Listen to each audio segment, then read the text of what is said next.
Hi welcome to PSR studies. Telangana రాష్ట్రంలో group 1, 2, 3కి certificate వెరిఫికేషన్కి ఏ రేషియోలో పిలుస్తారు అనే దానిపై అప్డేట్ రావడం జరిగింది. పూర్తి వివరాలు తెలుసుకుందాం. ప్లీజ్ అండి, వీడియో చూసిన వాళ్ళు తప్పకుండా వీడియో లైక్ చేసి ఛానల్ని సబ్స్క్రైబ్ చేసుకోండి. ఇక నుంచి 1:1 నిష్పత్తిలో ధృవీకరణ పత్రాల పరిశీలన, ప్రభుత్వ ఉద్యోగ నియామకాలలో సంస్కరణ, గ్రూప్ 1 శిశు సంక్షేమ శాఖల పోస్టుల్లో అమలు చేసిన టీజీపీఎస్సీ.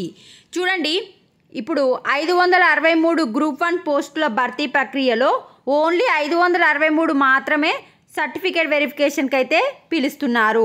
అదేవిధంగా ఇంత ముందుకు మహిళా శిశు సంక్షేమ శాఖలో సిడిపిఓ తదితర పోస్టుల భర్తీకి ఇదే విధానం అవలంబించింది. తదుపరి నోటిఫికేషన్లోనూ ఈ సంస్కరణను అమలు చేయనుంది. అంటే గ్రూప్ 2, గ్రూప్ 3లో కూడా 1:1 రేషియోలో ఎన్ని పోస్టులు ఉంటే అంతమందిని మాత్రమే సర్టిఫికేట్ వెరిఫికేషన్కి అయితే పిలుస్తుంది. ఎందుకు ఇలా చేసింది అనే దానిపై కూడా వివరణ ఇచ్చారు. ఇక్కడ చూడండి, ప్రభుత్వ ఉద్యోగాల కోసం పోటీ పరీక్షలు నిర్వహించి అందులో సాధించిన మార్కులు, మల్టీ జోన్లు, జిల్లాల వారీగా పోస్టుల సంఖ్య, రిజర్వేషన్ల ఆధారంగా మెరిట్ కలిగిన అభ్యర్థులను ధృవీకరణ పత్రాల పరిశీలనకు పిలుస్తారు. ఇప్పటి వరకు జోనల్ పోస్టులకు 1:2 నిష్పత్తి పాటించేవారు. జిల్లా పోస్టులకైతే 1:3 నిష్పత్తి, దివ్యాంగుల కేటగిరీలో 1:5 నిష్పత్తి పిలవడం ఆనవాయితీగా వస్తుంది.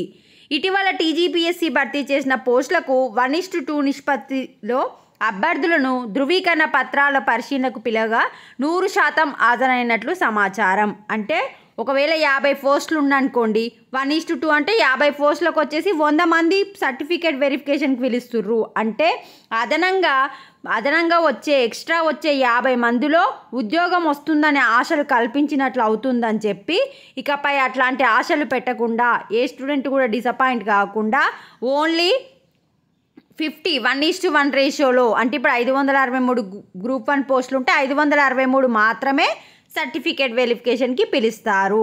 ఇప్పుడు గ్రూప్ 2, గ్రూప్ 3లో కూడా అదే ఫాలో అవుతామన్నట్టు చెప్పారు. అర్హత పత్రాలు ఉంటే ఉద్యోగం వచ్చినట్లే. కొత్త సంస్కరణ ప్రకారం 1:1 నిష్పత్తిలో ధృవీకరణ పత్రాల పరిశీలనకు ఎంపికైన అభ్యర్థులకు ప్రాథమికంగా ఉద్యోగం వచ్చినట్లే భావించాల్సి ఉంటుంది.